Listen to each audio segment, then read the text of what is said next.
choices, new players, new models of care. You know consumer first healthcare is everywhere. For us to build the future, to see what's new, we gotta look at the world from a different point of view. Consumer innovation ain't going away. I say it's here to stay. Today it leads the way. We gotta drop the silos. We're all the same team. Experience, business, tech, and marketing. So join us now. Join the revolution. Consumer first health is the evolution. Status quo or like status no. Yeah, this is the healthcare rap. Yo, come on, let's go.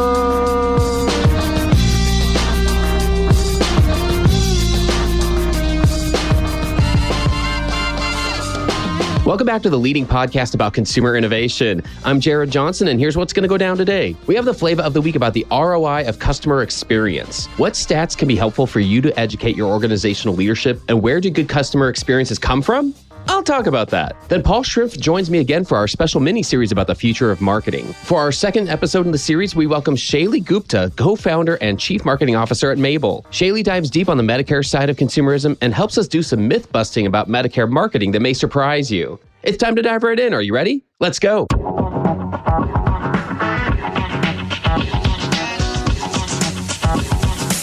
Flava of the week.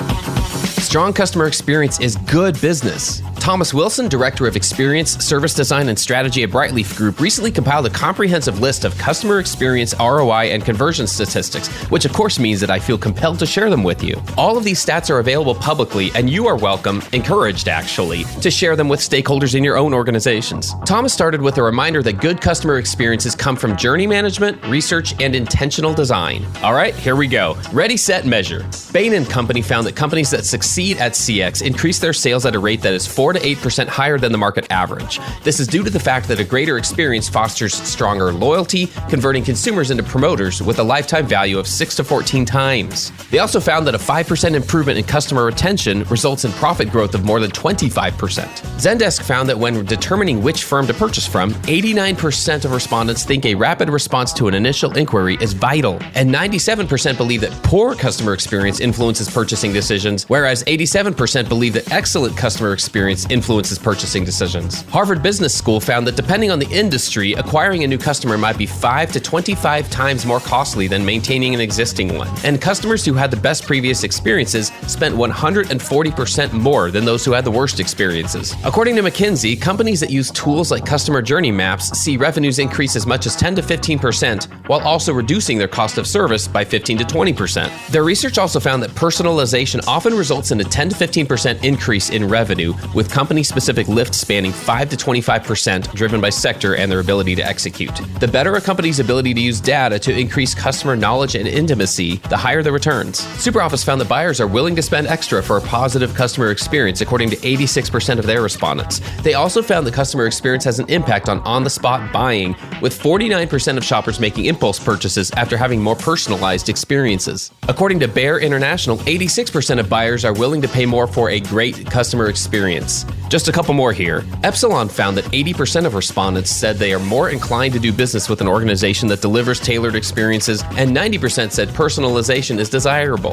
PwC found that 43% of all customers would pay extra for more convenience, while 42% would pay more for a nice, welcoming experience. And Deloitte found that customer-centric businesses are 60% more profitable than non-customer-centric businesses. I want to thank Thomas for sharing this list, and I'll echo his call to action to educate your organizational leadership about the value of intentional personalization. It's worth the effort to push for better customer experience. Let's start shaping the next generation of healthcare CX by driving conversations with organizational leaders and building on the foundation that has been firmly established, as proven by these stats and many others. That's another way that we'll build the healthcare of tomorrow. And that's the Flava of the week.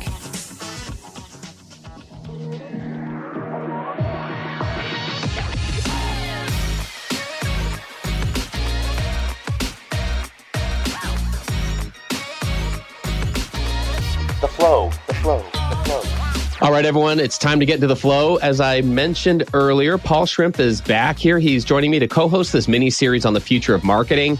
And Paul hosts the Microdosing podcast. He's a colleague and a friend. As you know, he's a multiple returning guest. And now he's a co-host with me this time. Hey, Paul, what have you been up to lately? Oh, just trying to get in the swing of the new year and keep up with everything. Things seem to be picking up kind of as expected, but just trying to survive. And then like every other Chicagoan, just trying to stay warm. And staying warm is a different definition, I understand, based on the area of the country. So we can leave it at that. And perfect time for us to welcome our guest today. Please give it up for Shaily Gupta. Shaily is co-founder and chief marketing officer at Mabel. Mabel is an automated marketing platform that sends Medicare patients direct mail and email on behalf of the person they most trust, that being their doctor. So Shaily, welcome to the Healthcare Wrap. Hey, Jared. Hey, Paul. Thanks for having me. We're going to dive into a few things here, and I'm excited to even mention the Medicare part here because I think that's really important, and it has a lot to do with what we focus on a lot here, which is how does healthcare make sense to people who have choices and expectations now in their healthcare experience. So before we go there, Shaily, let's hear a little bit more about you. Can you give us like the 2-minute description of who you are and what you do? Yeah, absolutely. So my name is Shaily Gupta. As you mentioned, I'm one of the co-founders of Mabel. I've been working in healthcare for the last 20 years, and I would say Mabel is actually the culmination of a couple different of experiences in healthcare. My background actually isn't in marketing. I started in advertising, and I spent the first decade of my career at large ad agencies, coming up with creative concepts and ad campaigns for a number of different healthcare companies. So I spent a lot of time writing puns and taglines and all of that. And ironically, at the time, I used to view marketers as kind of this evil entity because they would take our creative ideas and put them into market research. And then the final product would be some watered down version of the big idea. And it was always about making the logo bigger. But then 10 years ago, my husband wanted to move over to Silicon Valley. And that's where I made a transition myself. San Francisco is a test case for all things startup. Uber had just launched, Airbnb had just launched, Instacart was launching.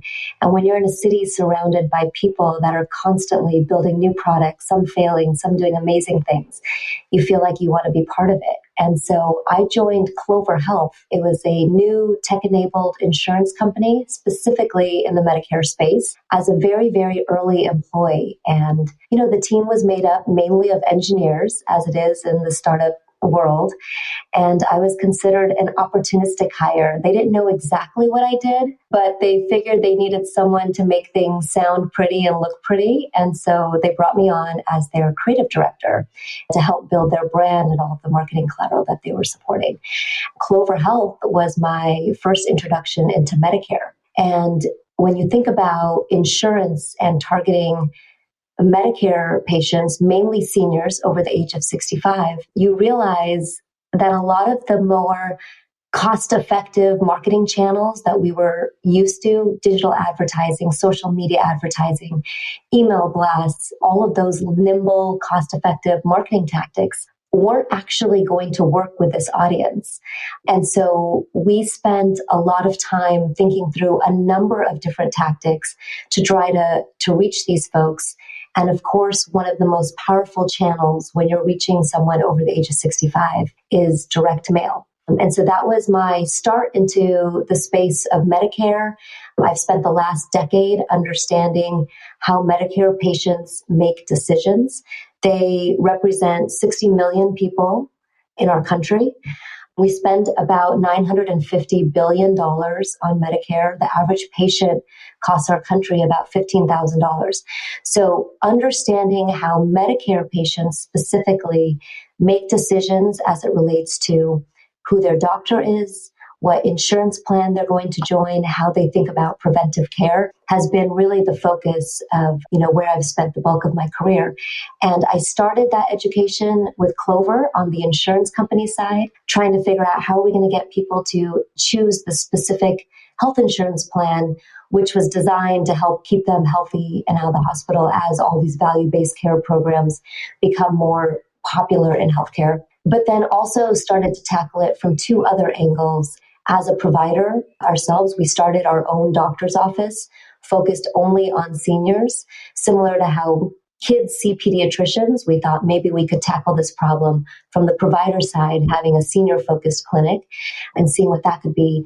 And then separately on the insurance side, on the as a broker, and helping move our patients that were in certain type of financial arrangements into other insurance plans that would benefit the doctors, the insurance companies, and then the healthcare system overall. And so Mabel, which is now a marketing channel, it's essentially a new marketing channel. This is now an opportunity to reach Medicare consumers on behalf of the person that they do trust most, their doctor.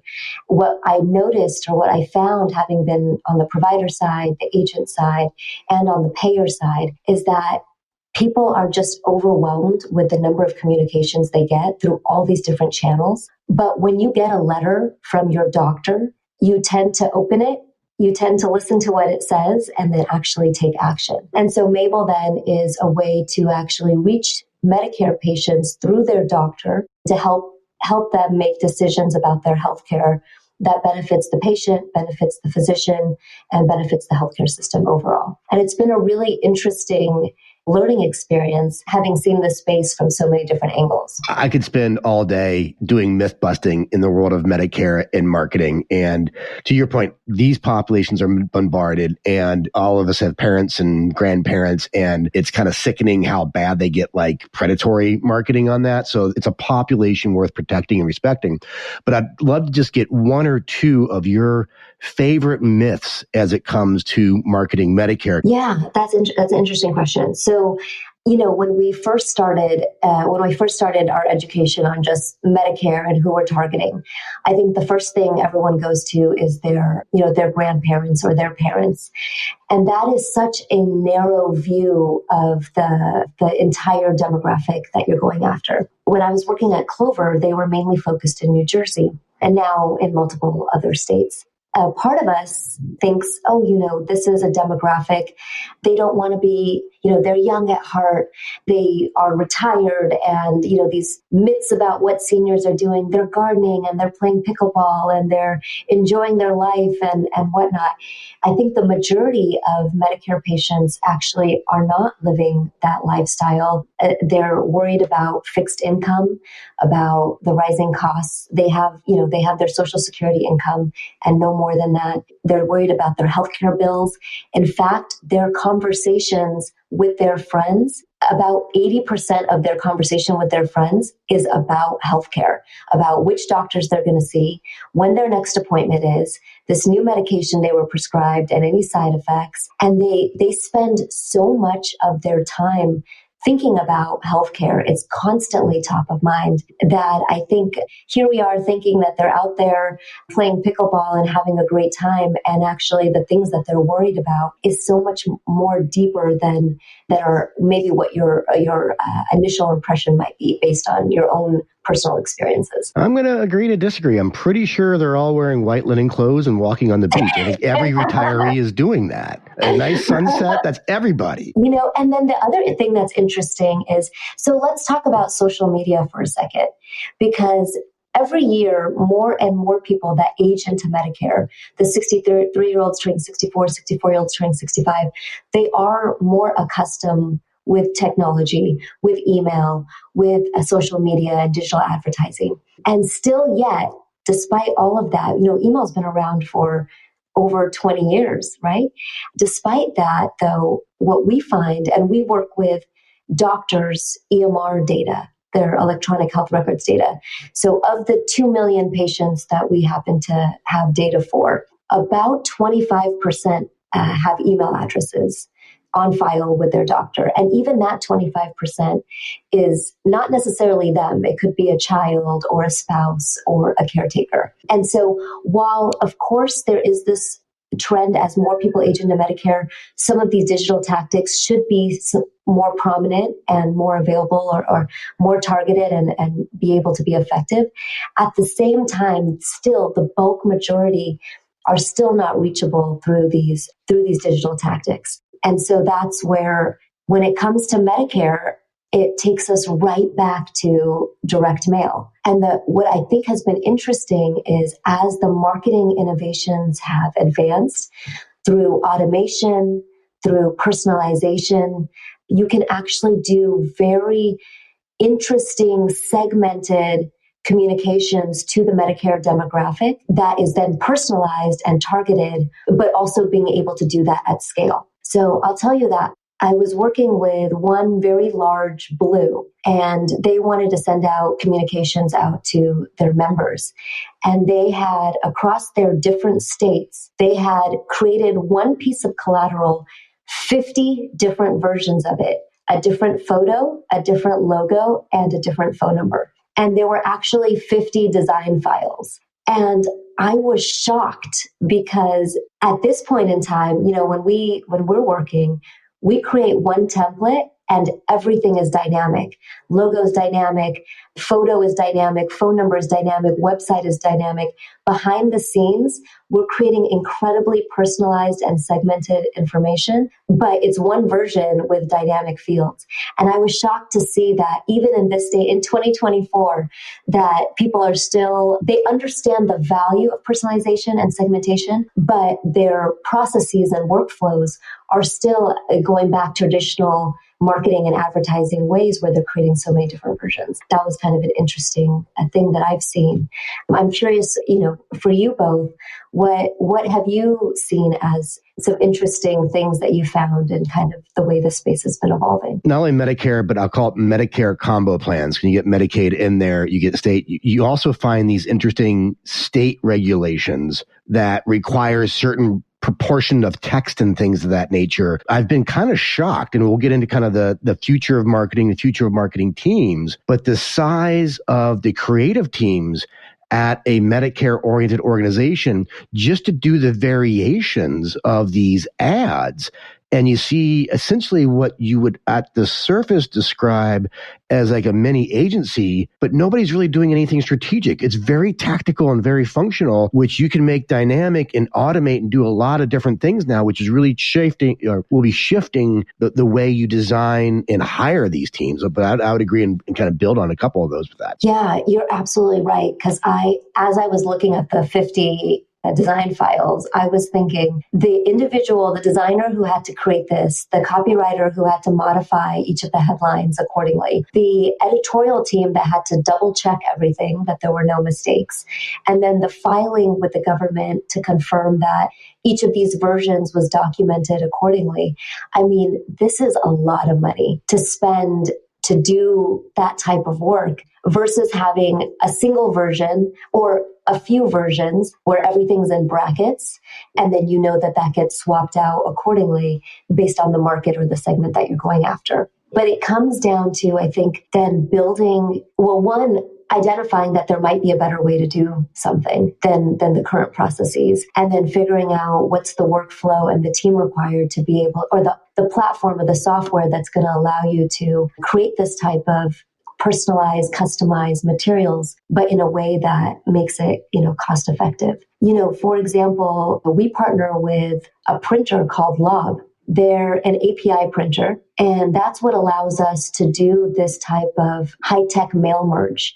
So we're sending out letters and emails on behalf of thousands of different doctors. And a more traditional printer route would require creating proofs for every single piece of collateral that's being sent out on behalf of every doctor. And what we do is we take the EMR data from that doctor's office, and there's a whole bunch of different fields: date of birth, gender, of course, mailing address and email address, which allows us to reach them, insurance information, medications, all sorts of different information. And so when you're a single provider and you want to send out maybe 20 different pieces of communication from your practice alone based on the different segments, for a single provider, that would be, at least 20 different versions. But being able to use a platform to basically segment patients into discrete categories based on specific columns, and then target those folks with specific messages and phone numbers and calls to action based on some sort of dynamic type field, and have the messaging be tailored, it makes every patient feel like their doctor's office stuffed this envelope, licked the stamp, and mailed it to them. When indeed, behind the scenes, very simple tech platform is basically creating all of this customized content. It's a real shift in the way then you think about the way that you advertise. I'll talk about our growth at Clover. We were a really early company, and so our goal was to grow as quickly as possible and enroll as many Medicare patients into our insurance plan as possible. And so in 2 years, we grew our membership from 5,000 to 25,000, which is an incredible amount of growth for a very small and nimble, tech startup. But what we learned from that is that our entire membership was then distributed across thousands of providers. And so now when you're an insurance company and you're asking the providers to do certain things, make sure this person gets their routine wellness visit, make sure they get their diabetic retinopathy screening, or whatever the population health metric might be, it's incredibly hard to convince a provider with 3 members to do anything because they have thousands of patients, and now we're asking them to do something for 3 very specific members. Not to mention that as an insurance company, you might not want all of your members to be with some of your poor performing physicians. Maybe you need your membership to be with the physicians that are doing a really good job in making sure people are taking their medications, prescribed the right medications, staying healthy, and out of the hospital. And so what we saw happening between kind of our experiences at Clover, running our own doctor's office, is that what you want to do is you want to grow with a very specific group of providers that are doing a really good job in keeping people healthy and out of the hospital. It's good for the patients, it's good for the doctors, it's good for the healthcare system. And so when you're an insurance company like Clover or any other Medicare Advantage payer, you want to then grow deeply with your top performing providers instead of growing broadly with, every provider in your network. And so then when you start making strategic decisions like that, then the providers understand they're incentivized to keep people healthy and out of the hospital. They have their own financial arrangements with the insurance companies. If they do a good job, they're incentivized also financially. And so then everybody wins, and we reduce the total cost of care in the country as we deepen these relationships. I love that intersection. I love that intersection between marketing and business strategy. I toggle over to myself as a patient. I've got conditions I'm managing, but I'd say within that, I'm relatively healthy. And I'm surprised at how few of, I'll call them my intermediaries, whether my provider group or my insurance company, doesn't really triage me. I'll do a checkup and they'll ask me, are you okay with a physician assistant? I'm like, I'm adherent. I feel fine. I'm fine with a physician assistant. If I was not feeling well, I'd like to see the doctor.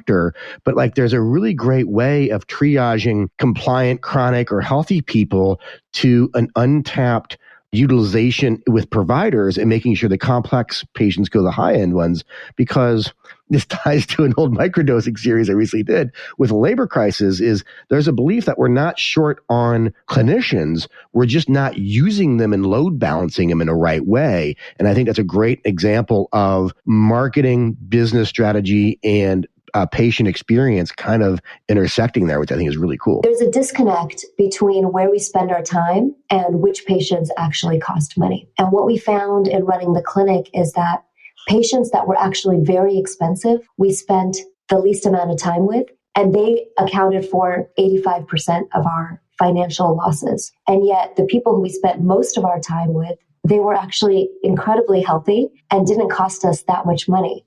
And so when you're in a risk arrangement, there are a number of different business models that have come to fruition. Medicare Advantage is a very elegant business model in that, the money that Medicare or the government would normally allocate to a patient ends up being given to a private insurance company.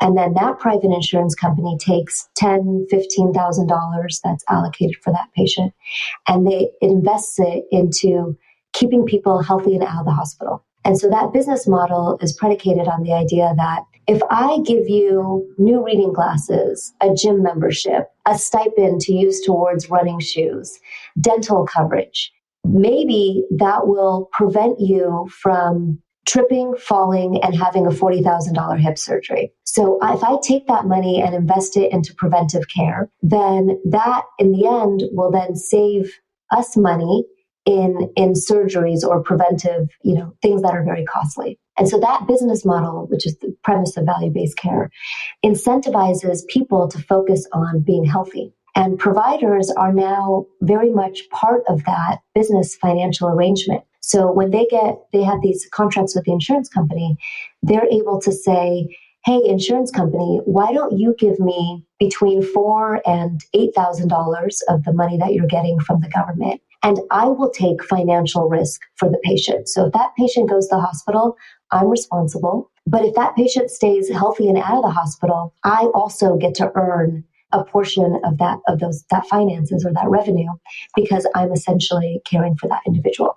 And that's what these shared savings programs are all about. And so now providers are incentivized to have more of their patients in these risk arrangements or financial arrangements where they are financially motivated to keep people healthy and out of the hospital, and they gain from that.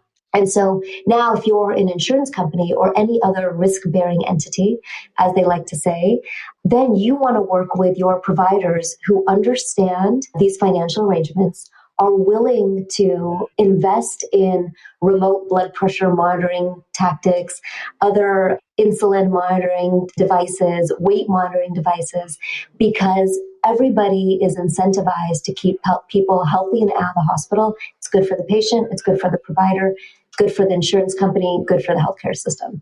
And so having more of these people growing more deeply with people that are in these financial arrangements is beneficial for everybody. So what about the people side of that equation? There's the whole thought of where marketing teams should be going right now and how they should be designing their long-term plans and even designing their teams. Where does a marketing executive focus right now, and how do they approach their team building when they're looking at where marketing is going for this segment? One of the biggest priorities in whatever you're doing from a marketing standpoint is, of course, understanding what the data is telling you. And so investing in technologies that facilitate data-driven decision-making is, of course, going to be one of the most important things that you can do. Investing in channels that then complement each other, having strategies that are cohesive and integrative, and letting the consumers hear the same messaging through different influencers.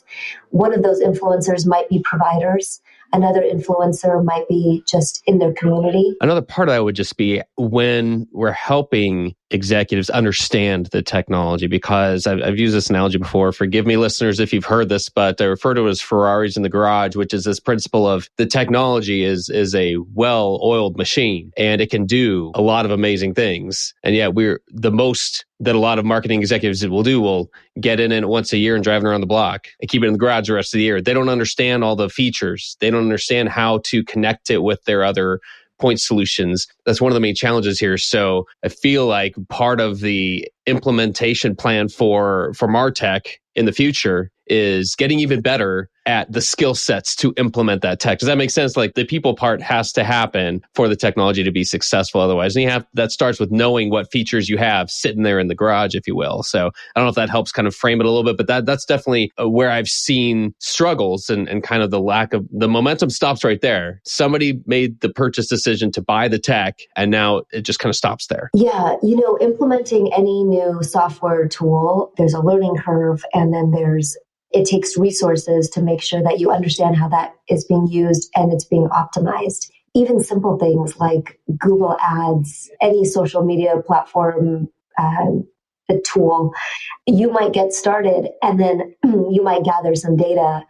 But if you don't do anything with that data, or if you don't leverage the resources that are available to you to make that a more successful campaign, then you're just operating at the bare minimum of what the possibility is.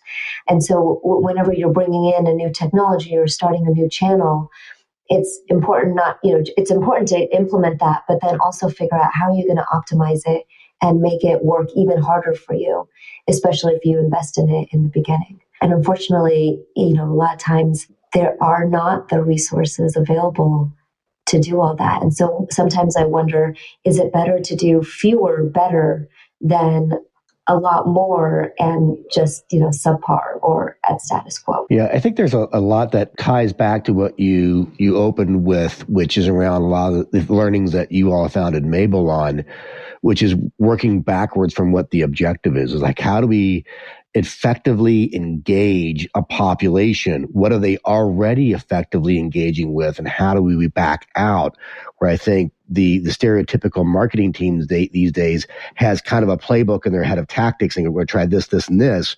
Whereas you all seem to have brought like a little bit of a product innovation lens to how we actually market, which I think is fascinating. And to your point, like, what's the 2, 3, or 4 highly effective things? You can always test on the side, but usually it's a couple of things that cut through the clutter.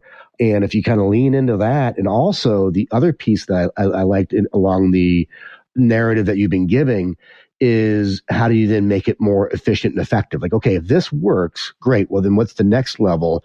And how do we create a perfectly fine experience, which is direct mail from a physician's office, but keep that experience, keep all the fidelity around it. But then how do we create efficiency behind it, which is, it still feels like a hand-mailed piece of content, but it's anything but that in terms of the business you built behind it.